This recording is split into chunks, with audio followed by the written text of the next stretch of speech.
Hi, my friends. Welcome to Sort of Brilliant, a show where the characters are made up and the sorting absolutely does matter. My name is Rachel. And I'm her best friend and co-host, Lauren. Every other week, we're going to invade a fandom and determine whether your favorite character belongs in Gryffindor, Hufflepuff, Ravenclaw, or Slytherin. We're the Harry Potter podcast that talks way more about any other franchise. Here, we use the sorting structure from Harry Potter as a common language without supporting the author or her beliefs. As for the sorting itself, there's bound to be some arguments along the way. But in the end, we're always right. According to us. According to us. What's up, Horseshoe Bay? Which is, of course, where Nancy Drew lives, only on the CW show. Everywhere else, it's River Heights. Don't know why they changed the name of the town. Could have been River Heights in Maine instead of New York. But very much threw me off. What they did. Yeah, we're this episode's very bittersweet. Rachel and I absolutely love this show. We grew up playing the Nancy Drew PC games, which you should definitely play if you've never heard of them because they're the bomb. But we just learned that the show is ending after this next upcoming season, which is very upsetting to me personally. It's very disappointing. Yeah. It could have gone much further. It could have, but I guess, if solace in the fact that they actually get to write an ending for it. Which can't be worse than the Supernatural finales. No, it can't. But for real, the idea that it would have just ended without some kind of good conclusion that they'd written or planned for it. I'm glad they at least get to plan for it, but it's it's actually a good show. Why are you fucking with it? Leave it alone. The CW has changed owners, which is a whole other thing. Is that why? Probably. They want it to be for older people, right? And they don't want to do any scripted shows anymore. They suck ass. Another channel should have picked it up. It's really good. Because growing up with liking shows that were ensembles. Yeah. This one really did such a good job at it. Where there wasn't a single character I didn't like that I was like, oh, why are we following this one? I don't care. Get back to so and so. No, I genuinely enjoyed watching all of them, and it's why are you doing it? It was so good. I'm going to try to be positive about it, though, because we do get another season, but it's just... Yeah, and I guess it's set up for a good last season, where season 3 ended. That's what season 4 is going to be, right? Obviously, we're going to get the end game we want, right? There's no way. Oh, yeah. For sure. We better find out that he's a Hardy Boy, Ace. We better find out. You better give it to me. I'm not playing with you. Oh my God, I'm going to die. And they did it even as late as season 3 when Drew and, oh God, I just lost his name. Ryan. It was when Drew and Ryan were de-aged. And they were like, wait, what is your last name? And he pointedly did not answer. Yeah. Give it to me. Oh man, I just need him to be a Hardy Boy. I just personally need it. Mm-hmm. And at this point, guys, you're going out on a high note. Understand the Feel free Hardy to give Boy, us Nancy Drew everything we want. Feel free. For real, I don't know if the problem was ever IP because there's a Hardy Boy show on Hulu or whatever. But I feel like they could get away with just saying, in the finale, his name is Joe Hardy, and then Frank Hardy, and then they're done. It just finds a birth certificate somewhere, and it just says, I'm fine with that. Oh, I'm so they totally don't even fine. Explicitly say it? No, you don't have to. His name's on the door or whatever, or they end it with them getting married, and it's Nancy Hardy, and then you're bye. Beautiful. As early childhood avid players of the game, the both of us have. It's so funny because I never knew anybody else to have played them, and then I don't know how Lauren and I stumbled upon that conversation. Probably because I was playing one, and I was like, I play these really dumb games, and you were like, well, no, there were still at the time that you and I became friends, they were still coming out. The only 2 came out in the time that we were, I think, but they weren't they were still. The Greek one came out when we were. The Greek one came out, and the Iceland one, and the Salem one then, but. They were still coming out, so kill me. Yeah, you should have just killed the company then. You should have just killed the company. No, they should just bring her back. They didn't. She was fine, still doing it. I don't know what that choice was. They were like, she's too old now. I was like, I can't. She's a voice actor. Fuck you. But we both grew up playing them. I think I got the first one as a gift from my godmother in 3rd grade or something. And that's how it happened. It wasn't my godmother, but my aunt randomly gave me Treasure in the Royal Tower. Just randomly. Yeah. I wasn't even I'd read the books, but I wasn't super into them where I was like, hi. Right, me too. You read them, but And the books were like they were. I remember I went to a small Catholic school, and it was one of the only like book series that were in the fucking library that I was interested in. But the games were something else. The game, like you're so immersed, and he, like I don't. Nancy's so funny in the game. So funny, and she's that way in the show, which I'm so happy about. Yes. Here's the thing too. Like I don't know.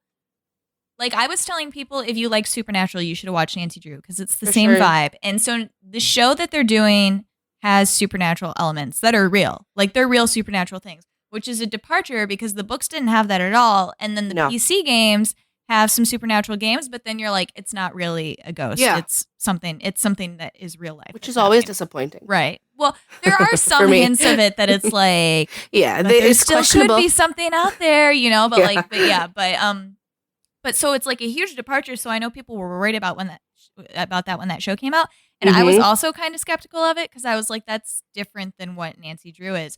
But they do it so well and it's so good. And like, if you read the books and then you watch the show, you'd probably be like, this isn't like, you'd probably be like the Emma Roberts movie, which was awful. Like they've never done a good on-screen version of Nancy Drew. This is the first one. But like you'd think like that's Nancy, like this little plucky goody two-shoe teenager or whatever. Yeah. But the computer games are so like she still is like that, but she's more. She's very like done with your shit.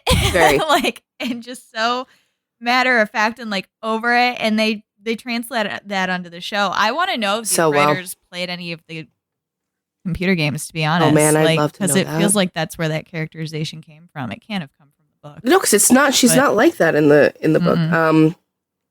Yeah, I really enjoy this. This version of Nancy is on par with my game version of Nancy, which is my Nancy. Like, I know people out there would take issue with that. They'd be like, "But how do you know the books are better?" I mean, you go play the game. Carolyn Keene is hundreds. I don't know if it's hundreds. She's tens of different people. So like nobody's Nancy is the real Nancy, right? Like they're all ghostwriters, whatever.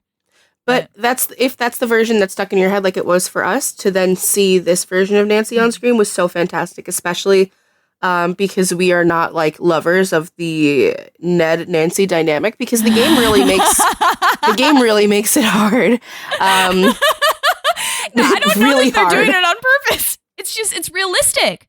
Like But that's why, Lauren, I really think some of the writers 20, played the games. No, but I was like, there are more than 20 games, right? So it's like, I mean, there are over 100 books, but it's just Ned is just always Nancy's boyfriend, and she can always call him if she like needs a boyfriend character to talk to. That's just how the books work.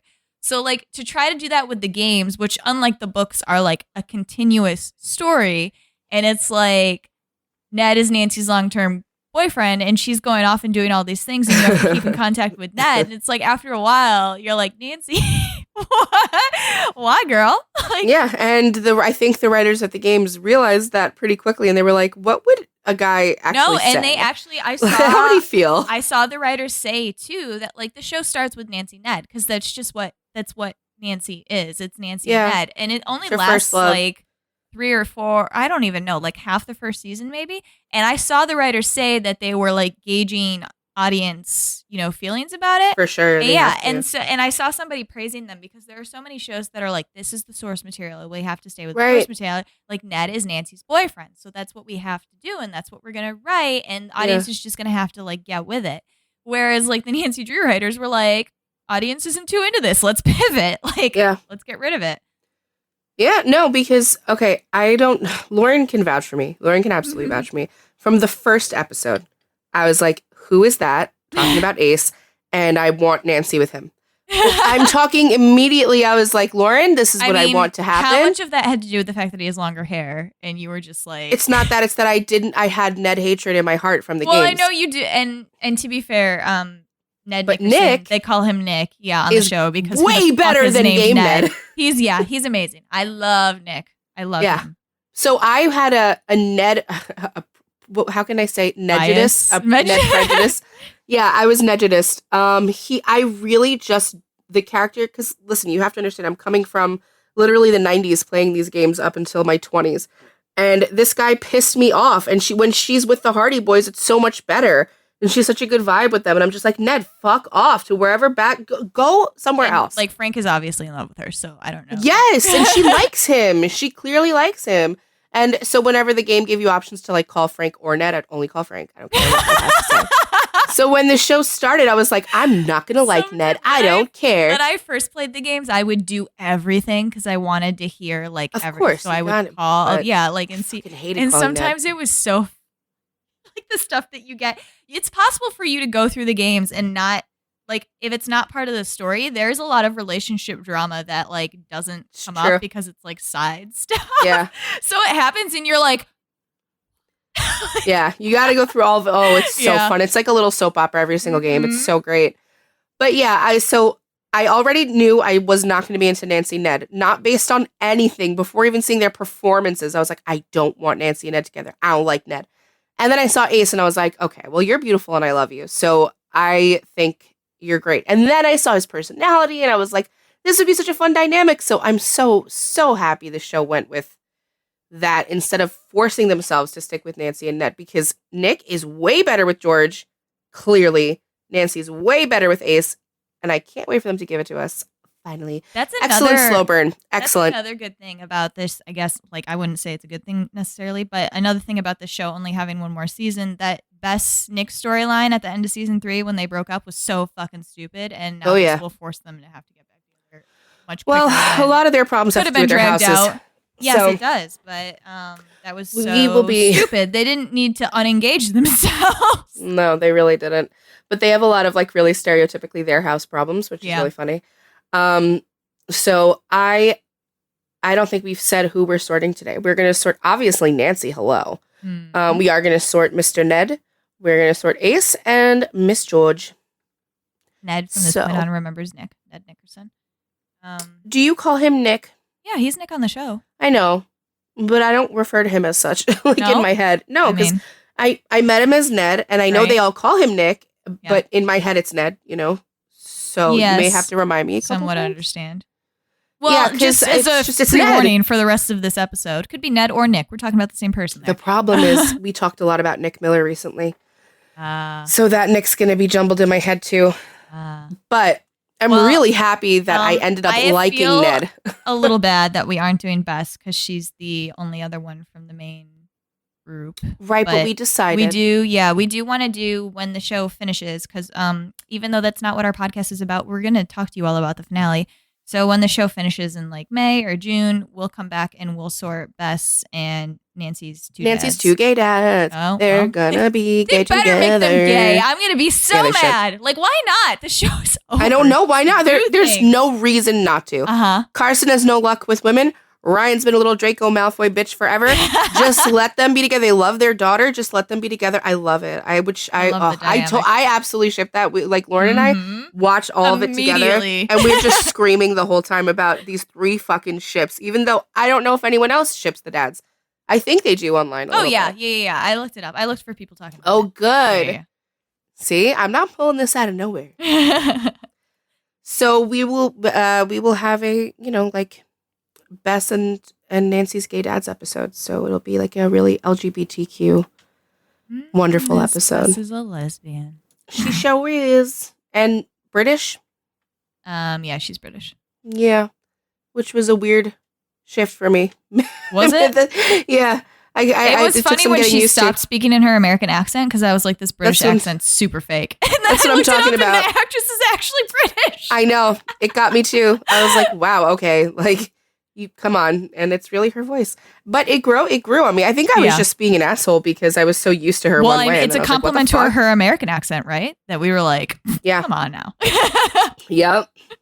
But we ended up like really, really rooting for this show. I think we've only ever live tweeted together about Supernatural before. And we live tweeted about Nancy Drew. We really wanted it to go further. But I'm just so happy 4 seasons that we're for the getting another CW one. is pretty good now. It is, and I have to say, a lot of shows fall into the trap of going on for too long, and I'm glad it's not. Like, I'm glad, because you can only drag out the slow burn for so long, like with the relationships, with the conflicts and everything, before it starts to get stale, and you start to be like, okay, only Dean and Cass could ever. Because that show exists in a fucking weird hexed vacuum. That's like a whole other thing. They don't follow media rules. So a show that does, like all the other shows in the world, I think it could end really, really beautifully and strongly. And I want more Nace. Nace! Let's go. Nace is nice. I'm on cold medicine. So you'll have to excuse me. But yeah, that's what we're doing today. So let's take it away, Lauren. Nancy, Nick, George, and Ace. Who are we starting with? Let's start with Nancy. Nancy. All right. Fancy Nancy. Nancy makes me laugh. I love her. Yeah, this is one of those characters that we just kind of like are screaming the entire time laughing in our DMs because we're like, did she just fucking... She did. Of course she did. It's Nancy. Yeah. Obvious things about Nancy, brilliant. Like in every subject, randomly. Art history, science, microbiology, fucking everything. And an incredible sleuth and just always wants to get to the bottom of everything because the big thing with Nancy is finding the truth. The truth is the big truth of Nancy's life. So, and she's cool with whatever that truth, like, supernatural shit starts happening. She's like, all right, ghosts exist. I want to know all about this fucking ghost. Like, yes, let's because go. When provided with evidence that doesn't support her own truth, she has to switch. And, like if you've been listening to Sort of Brilliant, you kind of know what I'm getting at. But if you haven't been, then you should know that Nancy Drew is a Ravenclaw. Welcome! Yay! One of our more stable ones, Do you think Book Nancy is a Ravenclaw? I bet she probably is. Yeah, just a different type, though. It's so weird. Game Nancy is. Yeah. Oh, God, yes. So, from like the minute... I can remember moments where Book Nancy is kind of like, I'm like, do you even care about the... You're just using this person. Like... Yeah. I don't know. I'd have to go back and look. Yeah. But I just remember her always kind of having the same vibe. It's of course, by nature of like the character and the design of the character, for her to be as good as she is, she has to be the kind of person who isn't going to leave a stone unturned. And for a lot of people, like other detectives or even in the genre of like cop shows, they go and they research and they detect. But some people get lazy and some people miss things and some people don't see things right away. And Nancy's not one of... It's almost like a supernatural fucking power she has because she's not... It doesn't matter if everyone's mad at her. It doesn't matter if everyone threatens to like leave her and abandon her completely. She's going to get the answers to the questions that she has. Like she needs it, like air needs it. And it's extremely Ravenclaw. Extremely. Because everything she does is through that lens. She even says on the show multiple times, like, give me the truth. I need the truth. I'm looking for the truth. It's always in search of the truth. She does not want to be lied to ever, and she doesn't want things hidden from her. Which, fair, I'm so mad because there's so many lines she has that are... I know. Literally, my mind is a blank slate. Well, like because we watched this live, it's not like, because we do episodes bi-weekly, yo.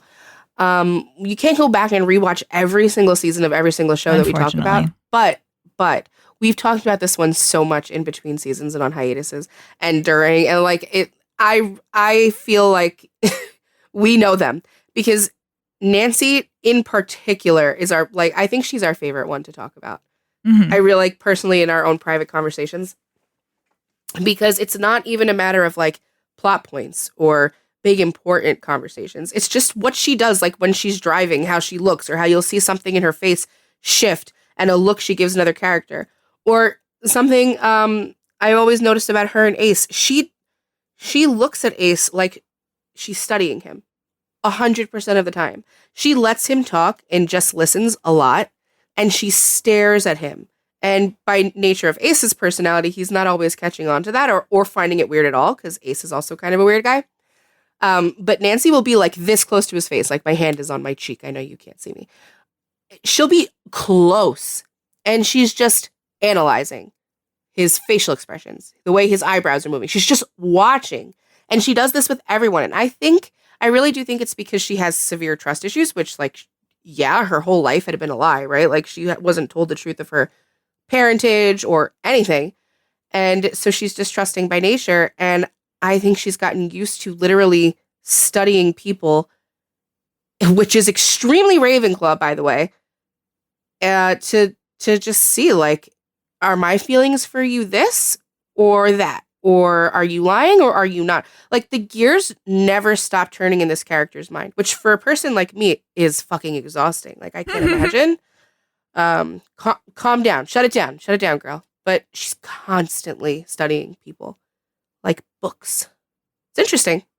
It is. And I actually, with the whole being lied to thing too, it's so funny. There are so many times the way that Nancy acts with Carson Drew, and you might hear me calling him Drew because I want to call him Drew, like that's his first name so bad. But Carson Drew, who is her dad, that's the other thing that the show did. Carson is Nancy's dad. They have a really, really close relationship in the PC games and the books. In the show, Nancy's mom is always dead. In the show, she just recently died. But he, it turns out in the show that he's not Nancy's biological dad. He, found her as an infant, and he is her dad. He raised her. He's her father. But the second Nancy found this out, she started calling him Carson. So like she was pissed, and started because Nancy like, punishes. This is a big character trait of Nancy. She punishes. Well, I don't. Is it? I'm sure she thinks. Well, I was gonna say, but I'm sure she thinks of it as teaching. Like, don't do this, guys. Yeah, this is the consequences of your actions. I have to admit, that's one of my that's my descriptor for Ravenclaws. I think all of them like to punish people, but none of them like to admit it. So I think you're onto something there where she would say I'm just trying to teach you a lesson, but she's punishing him. I think Nancy really gets a kick out of it. I think everyone in her house, not everyone, I think a lot of people in her house enjoy that.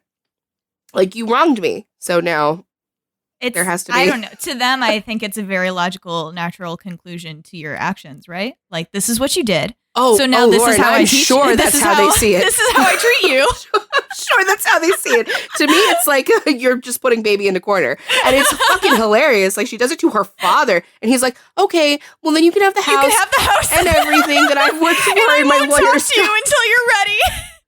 And she's like, great, that'll be never, Carson. See you never. And he's just like, okay, I'll sleep in my office. It's so good. I love it. He's such a good dad.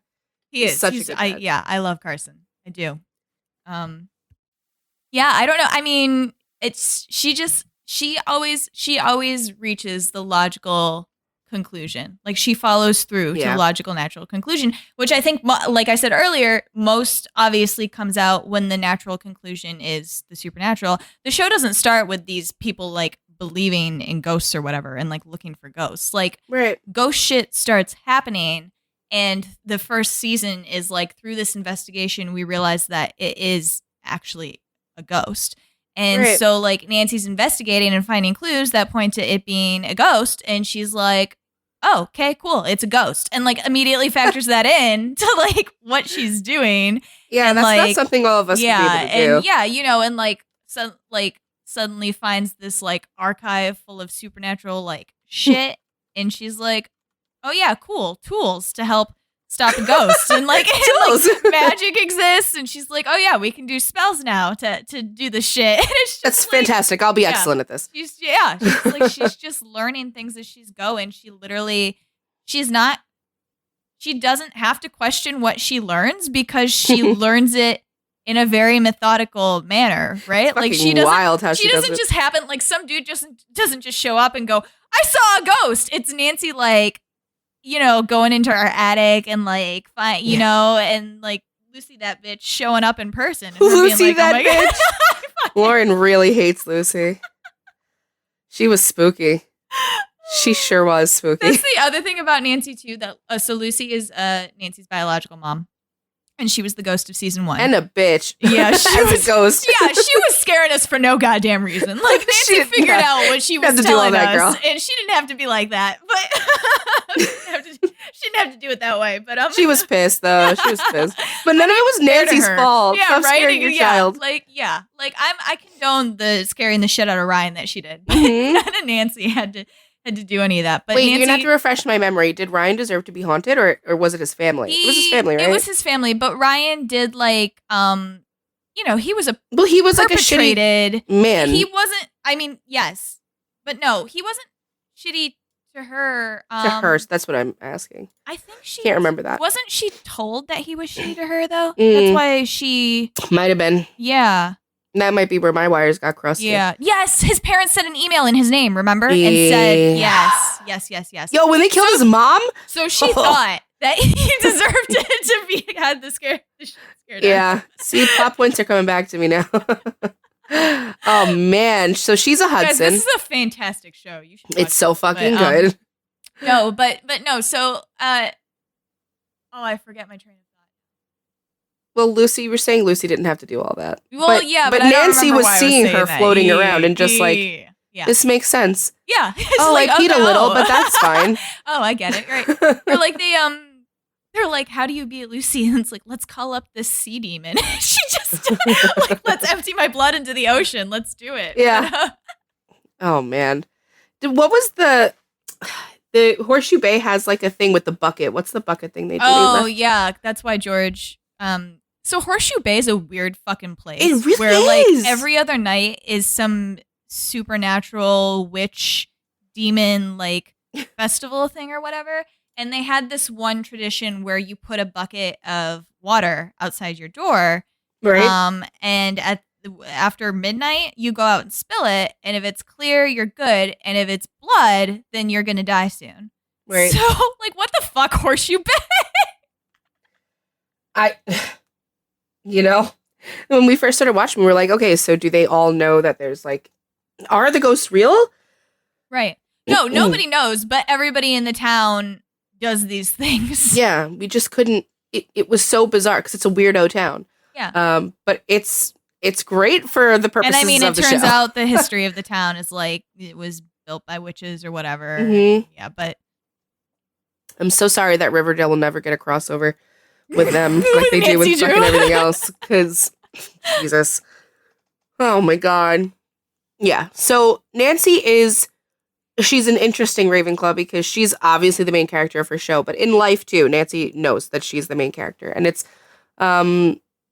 she's just good at everything that she touches. She solves everything that she needs to, and she is a really excellent judge of character, even when it comes to romantic relationships. She does not like glom onto Ned. She doesn't hold it against him when she finds out about him and George. Like, she accepts things. She accepts the truth for what it is because she's always in such a desperate search for it, I think.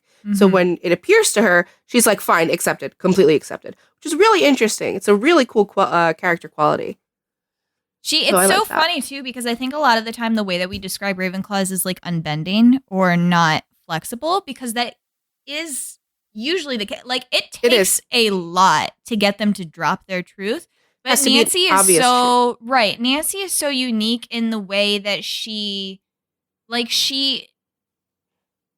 because I don't think she necessarily changes. She just fits reality into her world, right? Like, It's because- her ultimate truth, and it's because her ultimate truth is Is finding truth. the truth. I That's think. exactly what I was just about to say. This Yeah. is why she's a weird one. Yeah. Because everyone else has different truths. Like, you can go through all of our Ravenclaw episodes. It's like, it ranges from like money to fun to happiness to whatever it is. Survival.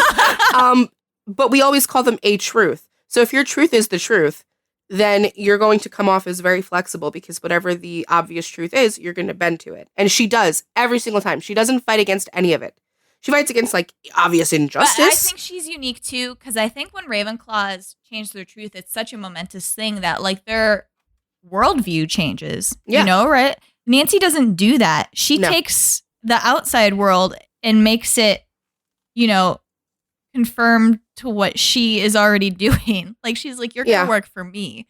Well, because she's she has a great truth. Like, there's something to She's Ravenclaws so where smart. you have to ask yourself, like, all right, when they have a truth, if it's something like frivolous, such as having a good time or just being optimistic or something in that sense, then it's easy to be flexible. It's easy to like change your mind and move on.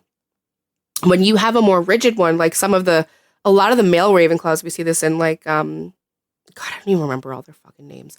But the bros that are like big time money bros, and that's like what drives a lot of them, like Warner or Brad or whoever else, Did you say whatever. Dr. Strange? Yeah, like they're very fixed because the things that they're interested in, the things that frame their world, are really black and white.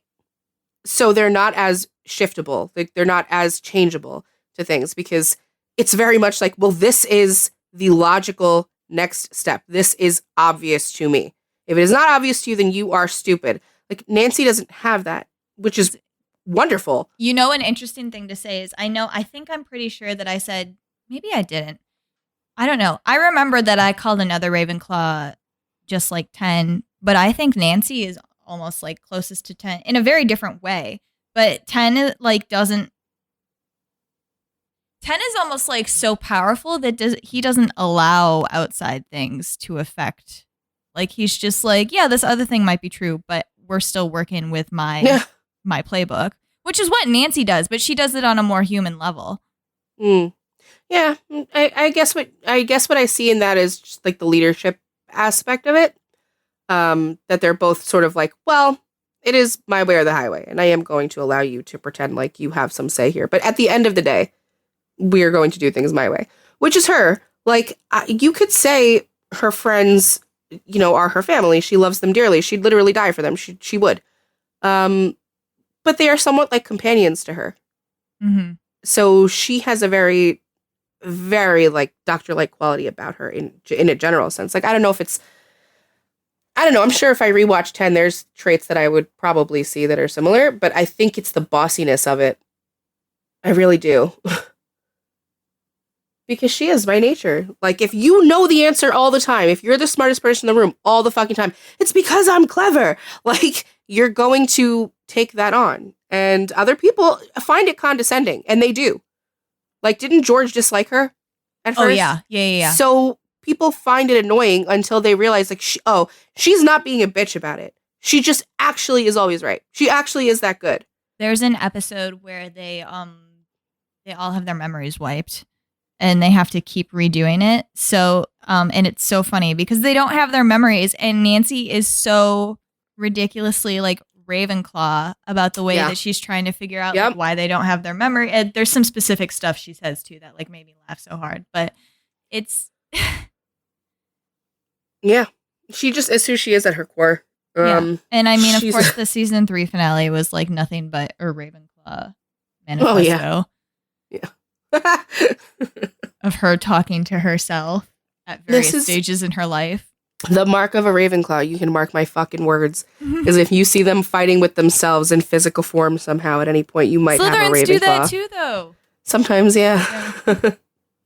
I see it with a lot more Ravenclaws, but like Sam Winchester had his moment. He had his moment. He might be, maybe he's on the side of the scale that's toward a Ravenclaw. I don't know. I have to think. This is completely made up science by us, so we'll have to decide. The other side is Gryffindor. Yeah. Hufflepuff. Oh, that's right. Yeah. Yeah. Yeah, because y'all are Hufflepuff weirdos, too. Yeah. You got some of that. Hufflepuff, yeah. But, yeah, Nancy, she's such a fucking delight of a character to watch. Because she's not annoying in any way. In any way. She never does anything that she does things I'll disagree with, right? Where she'll like go off like and Nancy, do the that's thing a little that's harsh, or like you are coming off like you do not care about your but I understand best that her underlying why she's doing it, and I know it's never nefarious, and I know it's never malicious. It's because, and it's a very Ravenclaw thing, like she feels she genuinely knows what's best all the time, and people so often prove her right that how are you really going to get mad at her for assuming that she's as good as she actually is? Which there I see a 10 connection. You can't get mad at them for that. They are always right. So what are you gonna do? Be pissy about it? Maybe a Gryffindor would be pissy about it. Or maybe I'm sure Slytherin would have problems with it too. But they are what they are. Like, who are you gonna call to help you? Who's the first person you're gonna call to help you out of a situation? You're gonna call Nancy. There's a reason. So we should all just bow before her, is what I'm trying to say. I really love her. I do too. She can really do no wrong to me. I don't know. I can't remember I know there are instances throughout the 3 seasons where she does do something. She goes kind of far with saying like a mean comment, or a lot of it I think centered around Carson. There were times where I thought she was being a little too hard on him, or her friends, where I was like, Nancy, rein it in. Come on now. But people, you know what I love? The characters take that from her and they just kind of like let it go. Yeah. They don't harp on it. Like they don't have a big dramatic to do about it. They'll just be like, Nancy. She's Carson's like, all never right, sorry, like, but oh my God, how are you treating No. me like this as my daughter? he raised that little Ravenclaw. He knows. Yeah. He's like, He all right, fucking knows. fair. That's why he's like, have my house, have my life, have my soul. Like, I already know. Oh my God. His house, their dynamic is so much funnier when you know his house too. But today's not about you, Carson. I'm so sorry. So sorry. So yeah, that's Nancy, Ravenclaw extraordinaire. I hope that helps you understand her better. And if you are some kind of Nancy hater, then watch the show. Watch it. And you stop have it. until January, I think, till the 4th season premieres, so you can watch it. It's not long. It's not three hard to binge at all. but it's only like 18 episodes a season or something like that. I think the 3rd season's only like 13 episodes. Yeah, watch it on HBO Max, and then come find me and tell me how much you agree with me that Nancy's the best ever, and never does anything wrong in her life. All right, who's next on the docket? Well, if you want to continue with the couple, Ace, I guess. All right. I fucking love Ace. Guys, we're so excited about this too. It's our first one ever. Guys. It's our first one. George is mad because he won't watch the show, but he wants this. I know. George was... How do I introduce this in a way that's charismatic and fun and entertaining to you all? Listen. George, as you know, if you know me, is a Ravenclaw, all right? And he's asked me, Rachel, how come you and Lauren are so prejudiced against us Ravenclaw that you've never found a Ravenclaw couple? And I've said to him, George, we have found one. We have found one. And they are the most amazing two characters to analyze together and to look at and scream over because they're so fucking weird. And it's delightful. But you won't watch it. It's like put them in a glass room and just watch them interact. Turn me into a fucking Ravenclaw. I just want to study them. Because Ace is a fucking Ravenclaw. A different one. Yeah, he's not the same as Nancy. He's more on the creative side. Yeah. He's way more easygoing about things, but he's also not fucking around. Okay, he's not. He is a hacker. He is an asset to the team. The FBI was going to take him to federal prison for I don't remember what he hacked. No, the witness protection program. Yeah, yep, he was a WITSEC. Yeah. No, he wasn't. His brother. Yes, correct. You're right. Joe Hardy. He picked up ASL for his father. He is an amazing son whose parents can fuck themselves. Because they don't deserve him. Fine. Well, no. Okay. Well, no. I just rewatched that and I was so mad watching it happen again.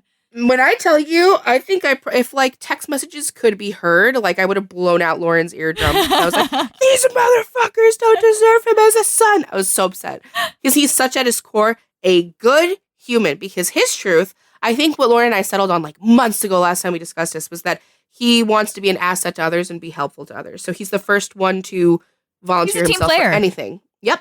Yeah. Which you could be like, well, then that's clearly a Hufflepuff. No, he's nowhere near a fucking Hufflepuff. He's not trying to belong to the community. You can bring in a random third-party character. A random ass person. And he's he like, oh, yeah, like, I can hack the library cameras. Yeah. Like, sure, why He'll not? get in your car like a dog and go with you and be like, I will study the crime scene with you. Sure, let's go. Like, he's just so happy to do that because it is the essence of who the fuck he is.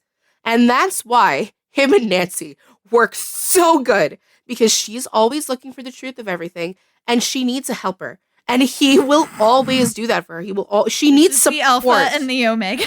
I'm sorry, it is a little bit that because she needs a support system because she's such a strong character. I don't mean like character as in strong personality. Person. I mean like her personality is so strong that she can't have someone that's going to argue with her. Like, sure, maybe that'll make the sex hot, but she can't commit to that. What's funny about Ace too is like you can clearly see when he doesn't agree, and he's just like, eh. I love it. There was one time where she did something that really pissed him off, and he just looked at her, real disappointed, and he's like, "Just because I'm mad at you doesn't mean I want you to die. So just don't do that again."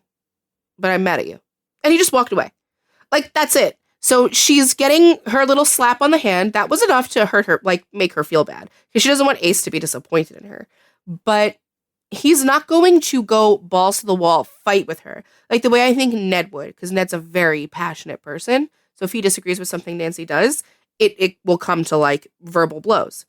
I don't think it will for Ace ever. I think Ace will sit down with her and go, "That's clear. I really don't understand how you came to that. Let's discuss it because I want to understand you. And you have two people here who are just looking to understand I mean, each other and everything around them. We've seen evidence of that happening at the season 3 finale when okay, for those of you spoilers, I guess, if you are going to watch the show, sorry to spoil this for you, but at the end of the season, Nancy is put under basically a curse where she realizes that she's known that she loves Ace, and Ace and she knows that Ace likes her due to some things that happened, but she's unable to tell him because if she does tell him, then Ace will die a horrific death. So Ace is like ready to go. He's like, okay, clearly we both like each other. The next step here in my logic brain is to start a relationship.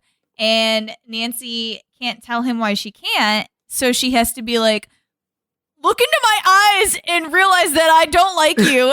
And Ace lets her go. He's like, clearly she needs to leave. But he's clearly also like, that was not true. I don't think he bought it for a second. He was like, I don't believe it, but I guess I won't argue at this point in time.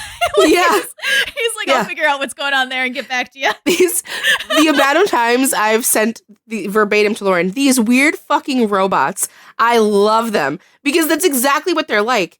It's like you can completely, with emotion houses, it's like there's a fire in their head, right? And you don't know what they're going to do. Are they going to throw the cup at the wall? Is it going to break? Are they going to punch somebody? Are they going to hit something?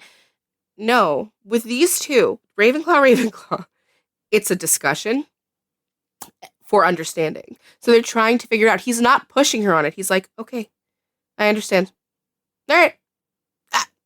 He's not fighting her on it. He's never going to push her on something, which is, we love a respectful king. But it's frustrating as a viewer because you're like, oh my God, like, go, she's lying to you, Ace. But I think he knows that. I really do. He's very, very, very smart. He's very emotionally intelligent. He's the guy they send in when someone's upset to go check on the person because he knows how to just make them feel better by nature of being there. He is support. Sam Winchester, but not manipulative. Not an ounce. There's not an ounce of manipulation in this character. No, and it's funny too because like he is very like he can be very awkward and weird. Like he just goes and sits with someone and is like, oh yeah, and they like are comforted. But yeah, for some reason they're into that. I'm so into it. I love it. I'm so into it for Nancy, and Nancy's so into it for herself. And she's like, I love how she had to really, really wrestle with her own brain. I've never seen a character talk to themselves as much as she, like in the way she does. It's bizarre. She's like, when she got hit with the lust spell, even to that point, she's like touching his face and his hair, and she's like, does it create an attraction or does it make an attraction I already had worse? Quickly, I need to know. I need to know what this is because I don't know if I'm in love with him or not. Like, she has to just assess everything, whereas, like, I would just know that. Like, I would just, because it's a vibe, it's a feeling. She's like, I don't trust that shit. I need empirical feelings evidence. Aren't real. No. They're fake. They're a lie made up by my brain and the chemicals. And I can tell you what chemicals those are. Oh, my God. Yeah, Ace is not like that, to that degree. I think when he realized he was into Nancy, he accepted it. Yeah, no, he immediately accepted. He didn't have to study it. He also immediately was like, "I'm not good enough for her." Bess, like he had that whole conversation with Bess where he was like, she's super smart and like she wants to get out of here, and I got nothing really going for me. And Bess was like, "Cut that out." Yeah, which he needed a little bit of. And then once she was like, "You speak like 5 languages. What the fuck are you talking about?" Yeah, like you were FBI level computer hacker. You're not smart. Are you serious? But I just really enjoy him as a character because he may go with some of the like weirder Ravenclaws, like the spacier looking ones, because on the surface he looks that. I think maybe what the show was going for with him was like cute, lovable stoner vibe, and he's very much not like he didn't become that. So he's an extreme asset to the team. I mean, like even for emotional support, which Ravenclaws are not always. So he's really unique in that sense, and I very much enjoy seeing where they take his character. And I can't wait to see how he handles this in season 4 with her. Because where did we leave off with Ace? He just accepted it and went and took a job, right? He started working in the morgue now. So he started working in the morgue, and he's just kind of like, okay, well, I've been presented with this information from Nancy. I cannot move forward. Okay, I'm just going to do this. There's no tantrum. There's no pushback. He's the same way Nancy sees the truth and accepts it. He is that way because it is a Ravenclaw, and a Ravenclaw can't fight what actual truth is in front of them. Even if he doesn't fully believe her, he has to respect it. Because he just respects her as a person. So it's very sad. And man, they really gave it to us and took it away. like, damn. That's what I'm saying, though. There's only like 13 more episodes. It's going to be nice and tight. That is true. And we have already seen them hook up. Even though that was a dream. It was a dream, right? Yeah, it was a dream. It was the so fucking, what's her name, Temperance showed it to Nancy. She was like, this is what it could be before they all die. But yeah. Sad life. Sad life. But yeah. And so this also really, really makes us happy that they've come this far with it because he's obviously a Hardy. So now we can have our Nancy and Frank. He's Frank Hardy. You're not going to tell me he's not. Mm-hmm. Yes, Sorry. he is. Yes. And, I will find a way. All we have to do is really prove anybody in the writer's room is a part of the Her interactive boards where we've been. I hope one of you guys are listening to this. I hope one of you guys stumble across this so I can just tell you that I see you. And I agree with you. Make him a Hardy Boy. Thank you. You can tag him, but. I will tag you. The writer's room. Yeah. Ace. I love him. I love Ace too. Guys.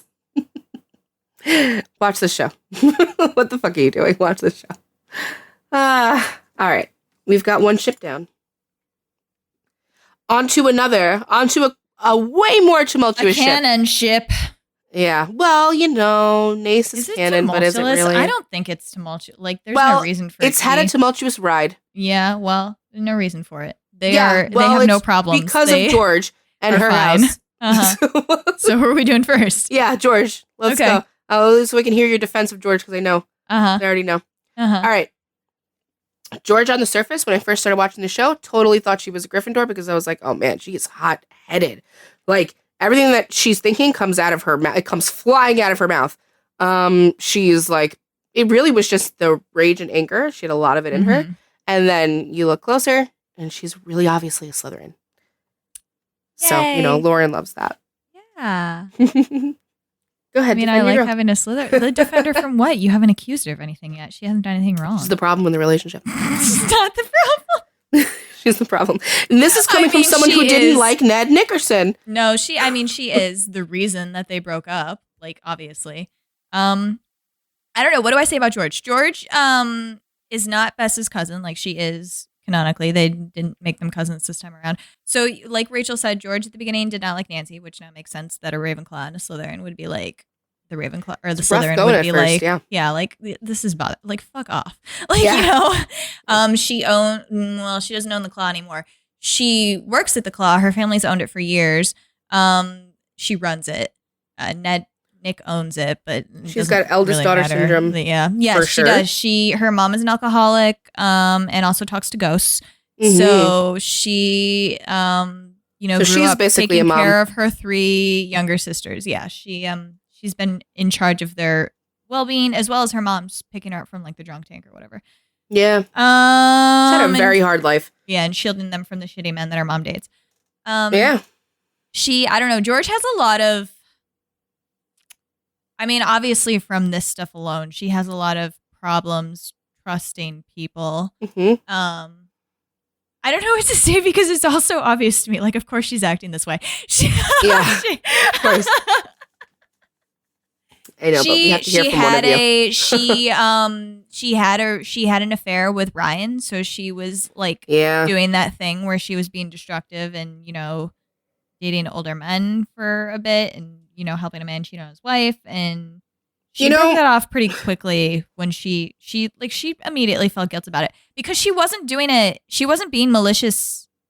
She was trying to hurt herself. So as soon as it came in that like I'm hurting another person, she was like, no, I'm not. Yeah, and that power dynamic there is off anyway too. We can't, that's a rough one because Ryan was a real piece of shit for that. I'm glad they tried to. And we're not talking about Ryan, but Ryan's had literally the best redemption arc I've ever seen on TV. Like the most natural because a lot of redemption arcs are like, yeah, this person was awful, but they've been funny for a couple of episodes. So Yeah, like, they didn't do that here. enjoy them now. Like, no, Ryan's is really good. But we're not talking about him. So No. No. I don't And know really, what she has no real connection to him after that anyway. Like, he's around because he's Nancy's dad. right. Oh, man. She literally imagined if her and Nancy kept, like, we're still, like, nemesises. She could be like, yeah, I fucked your dad. So. I think she's super ashamed of that. I know. She's like, she was the most reluctant, like, person to join the. I don't even really remember how because Tiffany's murder happened at the Claw, and so she was a suspect, and so like they were all shoved together because they were all suspected in this murder case. But I don't really remember. Like, she was just there when ghost things were happening. Yeah. And I mean, when you're confronted with the fact. But she, I'd say, like, by nature of who she is, she's just a very skeptical human being. Like, I'm not even talking about just of the supernatural or whatever, but just of people's motivations and what they want from her, what they want from her family, what they want from her friends. Like, she's not blindly going along with shit. And it carries over into her relationship with Ned, too. It does. So I just rewatched season 3. So one of the things that happened that I really remember that stands out is like a super Slytherin thing, especially in her relationship with Nick, is that her father gets in contact with her and she gets all mad about it because she hasn't heard from him for years. And she thinks that the reason he got in contact with her is because he saw the news that she was about to get married. And so she's like, bullshit, he wants to be back in my life now, just because I'm like doing this thing. So she goes to confront him and she doesn't tell Nick about it. She doesn't lie. Her dad's a dentist, so she says she's going to the dentist, but she doesn't tell Nick what's happening. And then when Nick is like, why wouldn't you share this with me? I'm your fiance. Like, this is something that you share. Yeah. She was like, there was no point. She's like, I went and fixed it and now I'm telling you about it, but I didn't need to tell. That. I get it 100%. He didn't need to know before it happened. She went for herself and she did it for herself, and now she's coming back and telling him about it and being like, we don't have to worry about it anymore because I went and did it, and I'm just letting you know that this is a thing that happened in my life. No, that makes total sense to me. No. Makes total sense to me. Unacceptable behavior. She literally says to him, like, what were you gonna do? Which I agree with. What was Nick gonna do? Like, it doesn't matter. It's not the point at all. You're gonna marry this man. You're like, so need to know. Strictly things that I do on a need to know basis. Like, what the fuck? I get her, and I would get her maybe a little more if he was just a boyfriend, like just some. Tell him. If he was just like a hookup, yeah, this is gonna be your husband. No, like she fixed it for herself, and her dad's not part of her life. So what do you know? Oh my god! Like, she went and got closure and was done. Bye, Lauren. I can't do that. I can't take it. She had me fucking screaming at the screen. I was like, George, what the fuck are you doing? That's not how like relationships work. George, what are you fucking doing over there? What are you fucking doing? Exactly. Yeah, because Nick didn't deserve that shit, because he's been fucking supportive and open and so understanding of the shit. But it's like, if Nick had done the same thing, would George have cared? Yeah. I don't know. Yeah. I don't know. No, I don't think she would. No, get the fuck out of here. No, I don't think she would have been mad at him for not telling her before. We're not. We're not gonna agree. Yeah, I'm not even gonna debate you on it. I know she would. I don't need to. I know she would. She would take that shit. She would take that shit so personally. I guess she did a little bit. When she was asking Nick is black. She was asking him about whether he acts differently around black people than he does around her. And he was like, yeah, of course I do. And she got really hung up on that. Yeah. Because she takes things personal, because Slytherins do sometimes. Like, things that other people probably wouldn't. So shit like that, you know, a lot of people would just get that and go, yeah, all right. But a Slytherin would be very, like, inquisitive about it and really want to understand why that is, and then would say, okay, so then I've done something wrong to offend you too. Like, am I the problem here? Like, it's not a fucking about you, actually, ma'am. And I think that's what was going on there a little bit with George. And, you know, I don't blame George for a lot of her behaviors. The way she grew up, the things she has to do, the things she has to deal with, have forced her to be completely fucking independent. The problem is, when you have someone who's on a time limit because she's got this ghost inside her, she thinks she's got this like expiration date, and she's so fiercely independent. She did. and she's so fiercely independent already. I can see how to someone like that, you'd be like, what's the fucking point of anything? Like, let me just get my ducks in a row and figure this shit out. And I don't owe you shit. I don't owe them shit. But like, just that's not how a relationship is supposed to go, like a healthy one. So it frustrated me on Nick's behalf. But I do get her. You know, I understand her. So I'll give her that. And I really like her as a character. I think she's very funny. Yeah. The actress is great. Yeah. So, I mean, the whole, the reason that her and Nick break up too is so stupid. Like, she no longer has the expiration date. So then she starts getting hung up on like, I haven't had a chance to do anything with my life without you around. So then she like gets all like, so first it's like, okay, let's take a break. Let's not get married right away. There's no rush now because you're not going to die in 10 years. So that's fine. Whatever. And then she's like, I need to grow away from you or you'll like choke my flower. And I was like, what the fuck are you I didn't get it either. I'm not with her on that one. I don't understand what she like. No. I understand. But it's so stupid. There's no reason. Like it almost feels like a purely like the plot just needed something to happen. Because but I actually think it's rather in character for her. No. I don't she's think so it's out of independent. character, but it's just so fucking stupid. Like she's stupid. like, we have to break up because I have to know who I am when I'm not a part of Nick and George. And I'm like, you could just, like go off and do your own thing, but still be dating.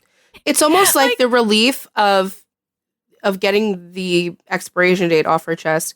Everything sort of spiraled and unraveled where she was like, okay, so I don't have to do the marriage thing. So then I don't have to do this. So then do I have to do this at all? Am I doing this because I have to? Am I doing this because I want to? And she really needs to, what she genuinely needs is a therapist and a little bit of self-reflection. But instead, she's the kind of Slytherin who will fucking self-destruct. So she's just shredding everything up. And poor Nick, man. Poor fucking Nick. Because he really loves her. It's not even it's like not even a question. Mm-hmm. When they start, it's done. Like the Nancy Who romantically, like that's over. So he'll give her anything she wants, and he won't be the first to leave. So, yeah, we got some angst going on here. I really kind of couldn't believe it. It was like watching a character's intrusive thoughts come out and just spit out. Because I'm sure everyone has like little fucked up thoughts. You're like, okay, I can't say that to my spouse, like shit.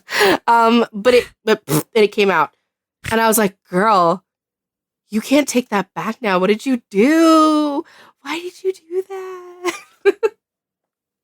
But yeah, and then it speaks to her character too that she's like, I did it, and now I refuse to do anything to undo it. Like Nick is fucking moving down to Florida, and George's just like, well, he's not my boyfriend anymore. So you're like, girl. Oh my god, this is why the Slytherins are that friend that you go to them for relationship advice, and they're the ones that are gonna tell you dump him. Like, and you're like, yeah, but we have like the same health insurance, and we share like 4 children and a house, and dump him. Dump him. Go to Florida, start a new life.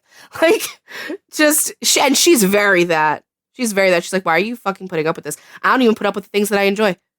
So, holy shit. She's very cut off my nose. Well, she's like, I don't deserve the things I enjoy. Yeah, but she's so self-destructive for what, George? And it's so weird too that like it's almost like her argument is that like I don't deserve the things that other people give me. I have to earn them for myself, and that's why I cannot be with Nick because I have to do all this shit on my own. Daddy. What do you mean? Like, yeah, he bought my restaurant and like bailed me out, and like I just can't with that anymore. I can't. I don't hate, can't relate. You know. Mm-hmm. But yeah, she's. Oh man, it was funny thinking she was a Gryffindor at first, because then it's I just kept quiet while Rachel was after an episode or two, I was like, wait. I'd never do any of that. Hold on. What the fuck is she talking about? And I went, oh no, she's one of them. She's one of them, isn't she? Ain't she? Yeah. She's real interesting. I can't wait to see what happens with her next season. So when it ended, you have to refresh my memory too. He goes to Florida, yeah? He's like in the process of He's going. right. He's in the moving process. Yeah, and then his parents end up coming up to Maine. Yes. So, yeah. Okay, so then let's talk about Nick Ned. Mm-hmm. Nick Ned. Nick. So there's nothing about this character that I actively dislike. I just really need that said. I really just had such and Ned She's hate working her out brain. of her. Yeah, it's ingrained in her. And it was really, you have to understand, from the time I was 8 years old, it was ingrained in me. So I went into this with Lauren, and I was like, did they cast a Ned? And she's like, yeah, this is him. And I'm like, interesting. Wonder how they're going to try to make me like him. It's not going to happen. And then he was on the show, and he's like actually really lovable and like really Nick is a reasonable, beautifully genuine, really genuine, just a good friend. Like, just, yeah. he's just very reliable and dependable and just straight up there. What if fucking responsible motherfucker too? Like with everything. There's the buzzword. Oh, hey, whoa, I didn't do that on purpose. Wow. Oh, hint, hint. Yeah, he's got his shit in order. Like, it took him a while to get there. Some of it his fault, some of it really not his fault. But he didn't let any of it really slow him down towards what his overall goal was, which I find very admirable and very difficult for people in his house to do sometimes. So so Ned is, Nick moved up to Maine after having been in jail, and he was put in jail for, it was murder. Was it murder, or I don't know what the technical term is. Manslaughter? Yeah, I get. Was it manslaughter? He beat a kid. I don't remember. I can't remember if the kid fell out the window, like he punched him and he went out the window. I don't remember either. Something Season like one's very blurry. Somebody died. He killed somebody. And the reason was he was protecting a woman. Right. A drunk woman. Or whatever. So it was entirely justified. Like, there's not a bad bone in his body. But he beat up a man, and then he went to jail, and he was still a minor at the time, so he went to juvie, and his records are sealed and all that, blah, blah, blah. I don't remember how was he protecting Tiffany? Yeah. Party? Yeah, he was. Okay. But I also like this too, what the show did with him. This is not the Ned of the Nancy Drew books. This is not the Ned of it. Like, boy, it's college. Not your prep school. It's not him at all. So he was really easy to like from the jump, because they set him up as an underdog, because you didn't know, like, is he actually a fucking murderer? Like, does Carson know something? Does he not know something about him? Is he going to help him? Yeah, he was a football scholar. And you also didn't know how he was going to react to the on again, off again thing with Nancy. Right. But then he's the first one to break away. Nancy was using him because her mother had died. Like, she was clearly... Yeah, she's like, he's hot, That's something whatever. I didn't say about Nexie. My friend Miriam and I... Miriam is the person I'm showing this show, so she's the one I rewatch it with. And we were like, wow, man, Nancy uses sex in order to avoid emotion, which is so funny. It is. It's so funny, but anyway, but it's tangible. Like, yes, it's linked to emotions and feelings, but it's tangible. It's something real that she can feel. So I think that's what it is. Because feelings are still fake, Lauren. I think it's distracting. Yeah, she's like, oh, it makes sense to be having these feelings because I'm having sex, so it's okay. Exactly. I can be sad about my dead mom while I'm screwing this man. So true. In the garage. But Tiffany Hudson is who Nick was defending, and she did her best to help him out of jail or whatever. And she's the one who gets murdered in season 1. So she leaves Nick a lot of money. But what I was saying is that, so Nick, the reason that he ended up going up to Maine is because he got out of jail, and the first thing he did was to, 1, go say thank you to Kate Hudson, who was his social worker, and 2, to go say thank you to Tiffany. Right. Like, what the fuck? This kid has been, he's just like, I would call them. I would be like, that was their job. That was Kate's job. Thank you, Kate. Like, And he really also has, like, real feelings for Nancy. Like, he truly does care for her. He's not using her back. That's the thing. Yeah, and I was going to say, that's the thing, too. When Nancy goes to him and is like, I can't do this for real. He's totally, like, there's no resentment. There's no hard feelings. He's a really good friend to her after that. Yeah, she does. Yeah. He's just an extremely good friend to her after that. Like, there's nothing. And I think he was the one who was worried about introducing the topic of him and George as a couple to her. Yes. Like, he wanted to make sure that she would be okay. Yeah. Even though she was the one who was like, I don't want to really, like, I can't, whatever. Yeah, I can't. He was all right. I feel like the way that they broke up was kind of her just like, I remember why he was concerned. I don't think she necessarily said, like, I don't love you or I could never love you. No. I think she was just like, it's not, I can't do that. I can't do this right now. Yeah. So he was concerned because he was like, I don't want her to feel like I don't love her. Like, because they didn't break up. He was genuinely worried about her feelings, Yeah. and like other people wouldn't be, because they'd be like, well, whatever, fuck you. You like, like you ended it. But he's Right. still genuinely, like, he was still genuinely a good friend to her. So, the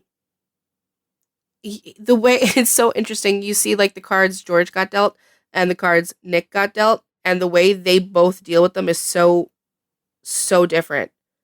But I mean, he's got anger in him too. He's a very passionate person. Well, you see, he expressly says that, he's like one of the few Black people in a very white town in Maine, like rural town in Maine.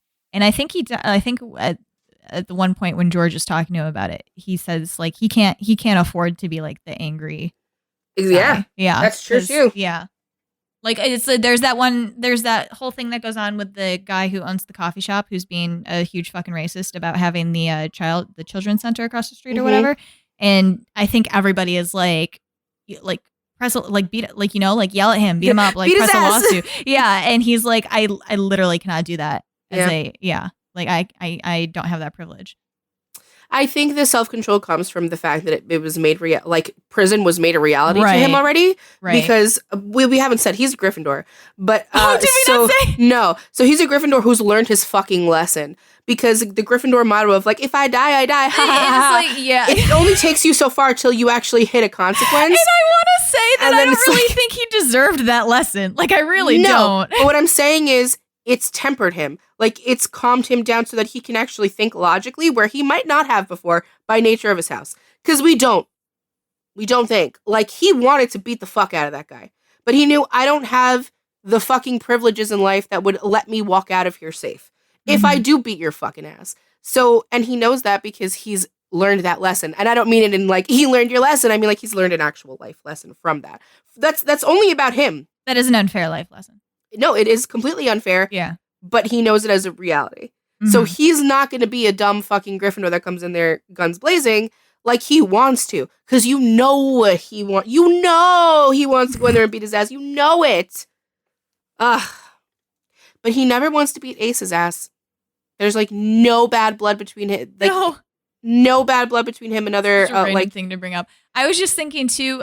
We never talked about Ace's relationship with Ryan and Carson. Like it's so funny. He's already their son-in-law. He's like Mr. D, Mr. H. What's up? I can't. He just hangs out with them. It goes in with his whole like just wants to be helpful thing. Completely. Like Carson's like getting these like college age children to help him with lawsuits and cases, and Ace is like, yeah, sounds fun. Like, Yeah. sure, why not? I know.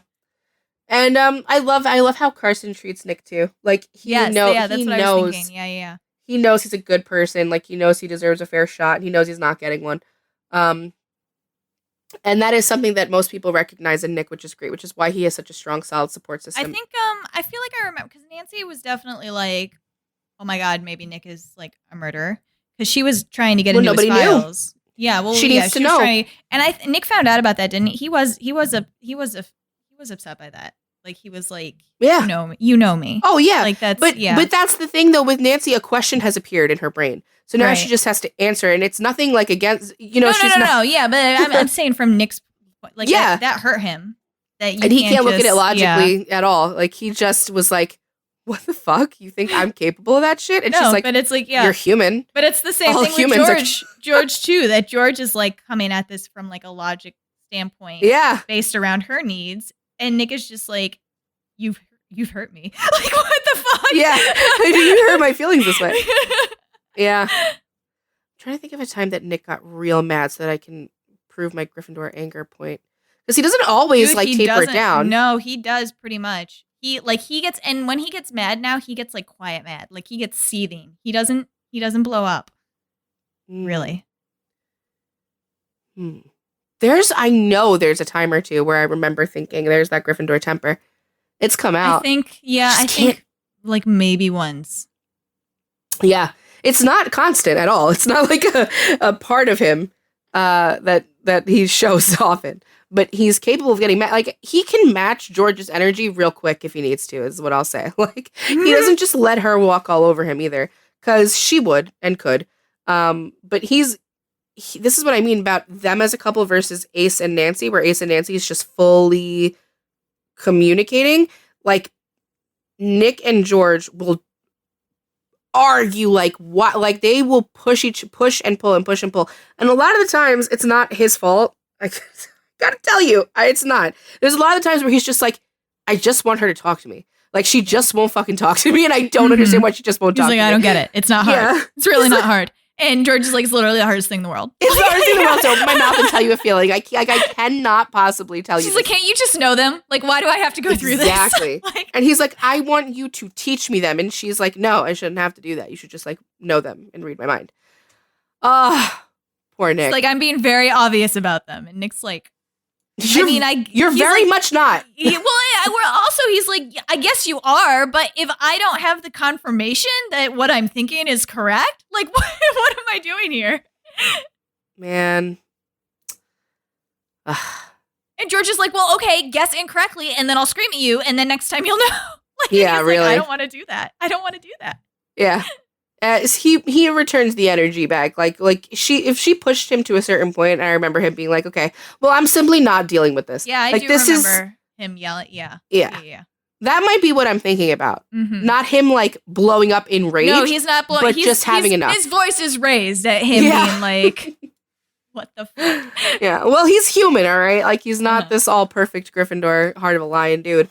That we've described him here as such, which like it's very easy to see him that way because he doesn't have a lot of faults. I can't like, I never thought I'd see the day where I love Ned, a rendition of Ned. Thanks for doing this for us. I fucking hate Ned in those games.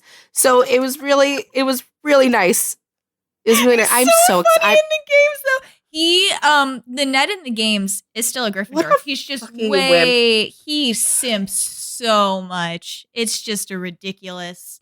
It is the most pathetic display. And it's like, Nancy's not paying attention to me, whiny. Like, Frank Hardy's harder than me, whiny. Like, my God. Well, you just got here, honey. You're back on another plane to London. Egypt this time. I mean, you got my number. Click. She's like, great, Ned. See you later. Click. I have to go solve this fucking murder, like, casually. And he's like, he's at home like, oh, she's so hot, it's worth it. She's so fucking hot, it's worth it. It's fine. She's so smart, it's so worth it. Not even on the show. It's just, there's a PC game where you actually get to play as Ned. In River Heights. Yeah. So there's this girl. Remember that bitch that likes him? No, yeah. That's exactly what I was gonna say. Wait. So there's this girl, Deirdre, who is in love with Ned and is coming on super strong about it.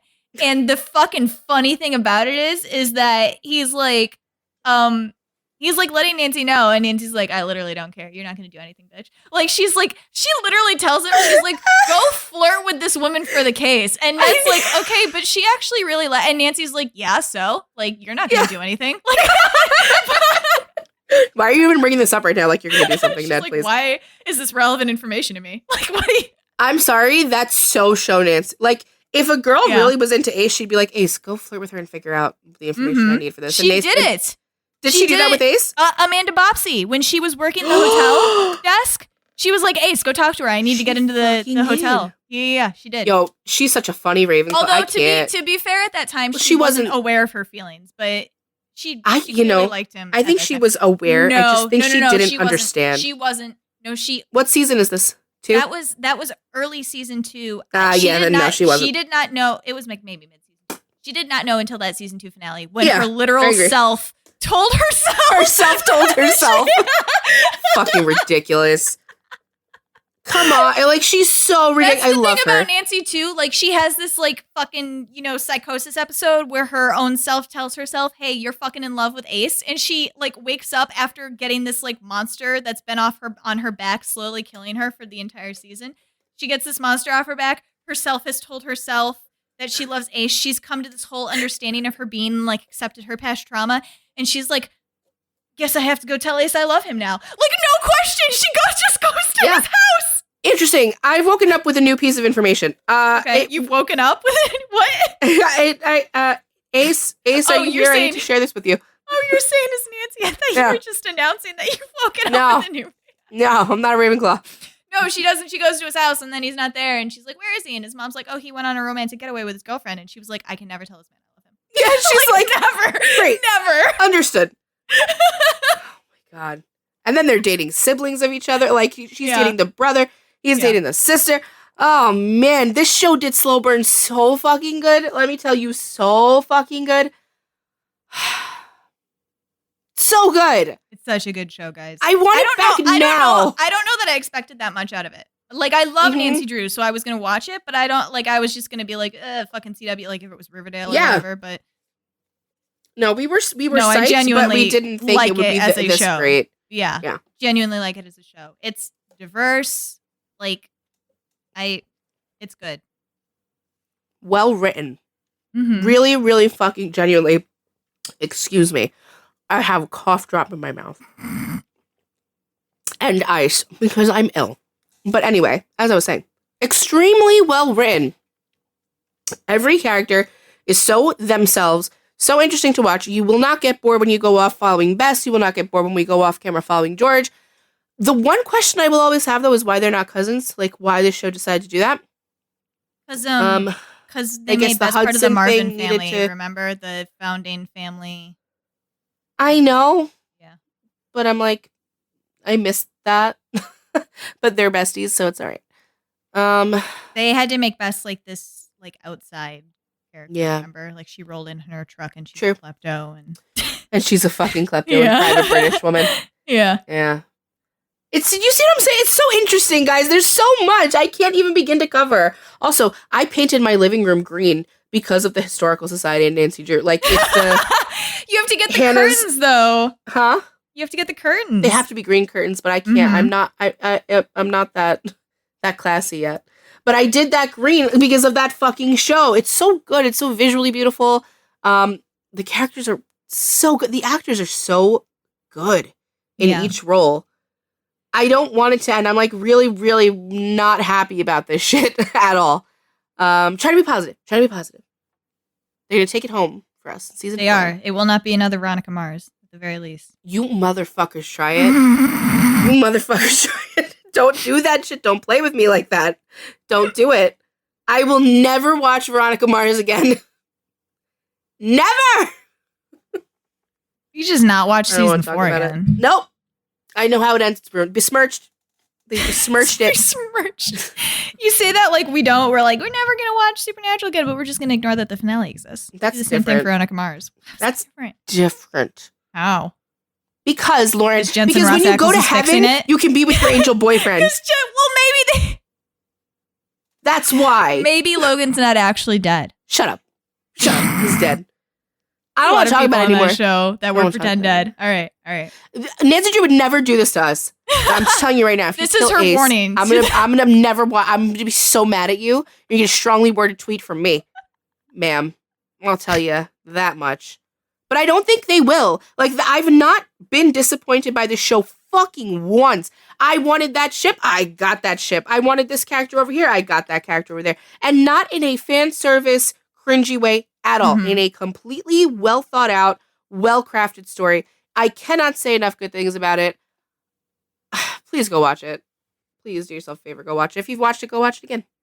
Yeah. Hell, if you stream it enough, maybe HBO Max will be like, Oh my God, yeah, please. Yeah. Well, I mean, they're going fucking down the toilet too, but Yeah, they are. Everything is going to shit. The world is on fire. I But we have one more season of Nancy Drew to look forward to, so some things are still good in this right. world. yeah, just have to make it till May and then we're done. Oh, no. May or June or whatever. That's so sad. It is. It's really upsetting. But we'll come back around. We'll cut when we cover Bess, Carson, and Ryan. Ryan. Why do I keep... You know the problem? I Mhm. can't just keep saying Draco Malfoy. That's funny. And I You wanna keep saying calling him Drew, Draco? and Drake? Drew. Drake. It's Yeah. not his name. Also, something that's happening in January that Rachel and I are excited about because of Misha Collins is Gotham Knights. Don't know if that show's going to be good, but excited Probably to not, see but I'm Misha in his excited role anyway. in a tailored suits. Yeah. He said he's either in a suit or naked on that show. So good for I him. win either way, baby. That's what that told me. But yeah, CW. Come on, man. Get it together. Pick Figure them out back your up for a shit. fifth season, motherfucker. Yeah, we like superheroes. So Yeah. Listen, there's one thing you can say about us is that we're loyal bitches. And if we love you from at first, we're going to love you to the end. So that is what Nancy Drew did here. I tell you right now, there was a whole lot of like boycott the CW after the Supernatural finale happened. And Rachel and I were like, well, we can't because Nancy Drew's on the CW. I wanted to be so listen, there were a lot of conspiracy theories that I was like privately like, oh my goodness, this is all part of a bigger plan. And like in my heart, I so truly still want to and do believe. But I was never going to speak publicly because I didn't want them to take Nancy away. And look, and we made it to four seasons, which is more than some shows get. So I'm going to be thankful and I'm going to rewatch it forever because it's so fucking good. So hope you enjoyed. Yes. Next episode, we're going back to Marvel. Like we haven't done that a million times this year. Because Wakanda Forever's coming out. So we're gonna do T'Challa and Shuri and I don't remember who else we're doing. I think Lupita's character, who is named. I want to do M'Baku, but fine. Or I mean, we could do M'Baku. Fucking love M'Baku. Or we were gonna do the Gar, I don't remember. Well, whatever. It's gonna be what kind of characters? And then for December we actually have nothing planned because every year we're like we're gonna let people choose what holiday movie we do. Gotta see what comes out. But we did last year. We let you guys pick Die Hard. So just putting that on the docket right now. Yeah, I want to do the holiday. So can you vote for that on the record? So that Rachel can put out the poll on time to ask people what we should. By on time, I mean the day before we record. So it's the due date. I mean, that's the day that I do it. Too. I'm pretty sure we have both weeks in December open. So great. We'll let you pick 2, unless something really fun comes out that we must absolutely sort in the Christmas spirit. I was considering the Ryan Reynolds, Will Ferrell. Yeah, maybe. Girl. Yeah, Spirited. Yeah, that could be good.